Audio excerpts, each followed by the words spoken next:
subscribe, you could press the button at the bottom, and then you get noticed as these are posted. And if you have any suggestions as to topics you'd like to hear discussed or see discussed, please let us know. Yeah, we've been having fun doing these, actually. And we're going to talk again today about... We're going to revisit some of the things that we talked about before concerning the opiate crisis. The reason that's on my mind so much is because I've mentioned before that due to a series of surgeries and automobile accidents and so forth, I started taking painkillers from 1991, so that's a long time. And I ended up with an addiction. And I thought I kicked that addiction. I went through a period of detox, and then I went into a rehab program. And I'm on my way back to a rehab program because I have relapsed. I want to tell you that I'm a cancer survivor. I had breast cancer, and that was a difficult time. But nothing has been as hard as trying to get rid of this addiction, as trying to fight my way through this addiction. I know there's all sorts of help out there, but the work has to be done by the person who's got the problem. And it is addiction is a disease, and I guess I have it. I mean, I think I have it. It sneaks up on you. And now I got to go through it all again. I got to start rehab again. And well, not like you did before. no, I'm not going to go to a facility and detox. I won't be in the. The reason it's come back is because I have a problem with pain, and I thought I could control it by using fewer opiates, because they really help the pain. That's the thing. The oxycodone was my drug of preference, and it really helps the pain. If you've got pain and you take it, it's gone. It's like magic. But something else happens. Something else happens. You need more and more to make the pain go away. And so now I have to sort of cold turkey it. So I'll ask for your prayers. But what happens is they've cracked down so much on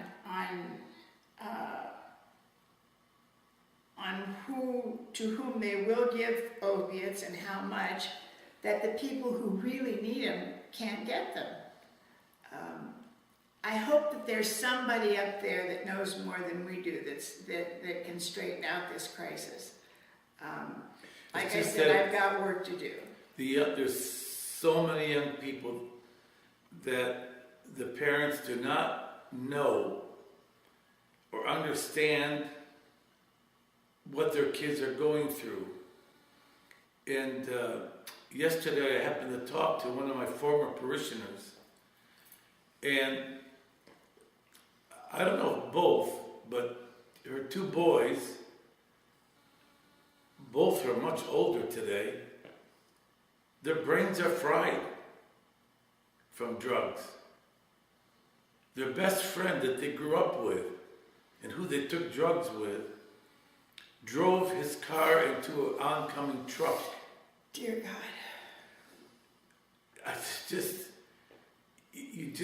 It's so heartbreaking to see that there's this dependency on these drugs that blur your conscience and weaken your will.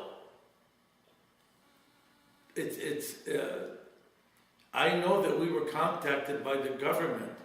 We were contacted by the government, Department of Human Resources, to write, for Lynn to write about her experiences. Yeah, I'll be posting something on the White House on the, what's the page?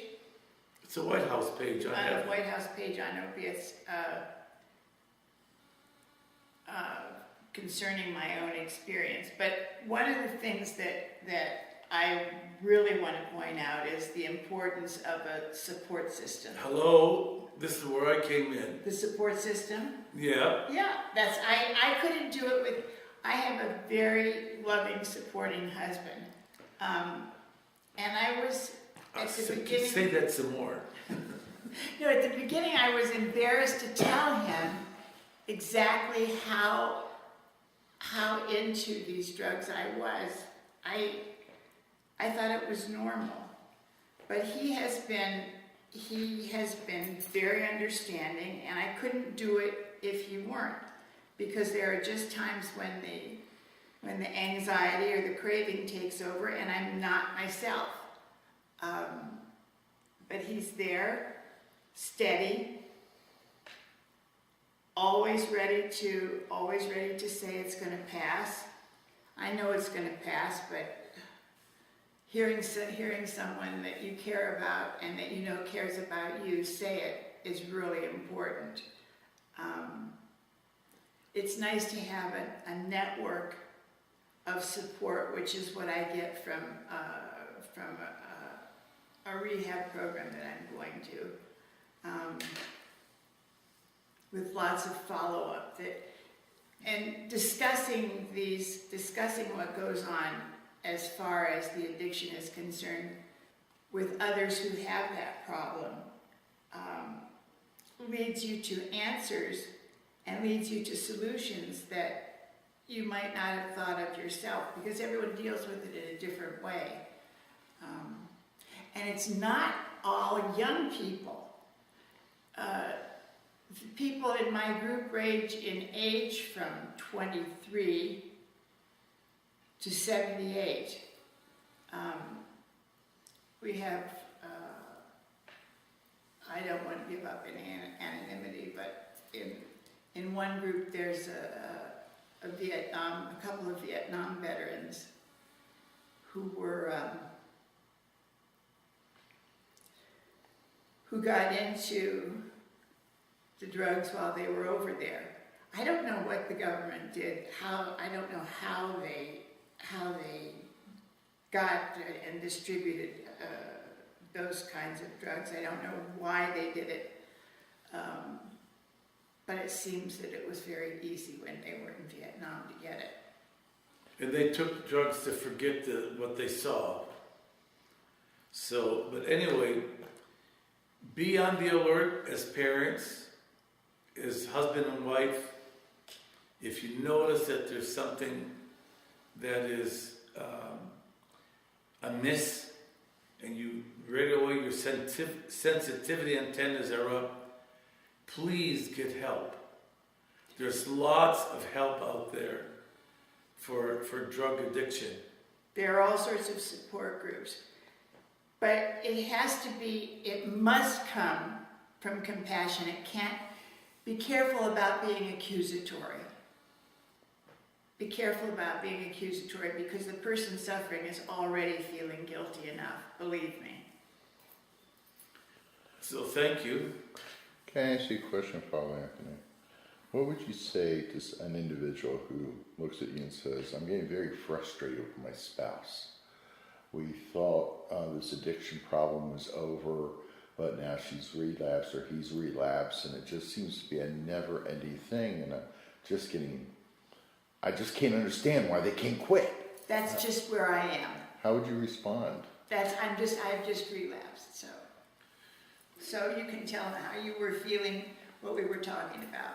Well, of course you get frustrated and you feel badly, but you I don't use the word push, but you encourage your spouse to keep on getting that help that they need, that finally get that monkey off their back. If you love the person, you'll stay the course. And it's not easy because there are personality changes that go along with it. I mean, every addict has personality changes. Sometimes you're angry when you shouldn't be. Sometimes you're frustrated for no reason. Until you get that drug into your system. We're working on it. We'll get there. Thank you. Thank God you bless. for being with us. God bless you all.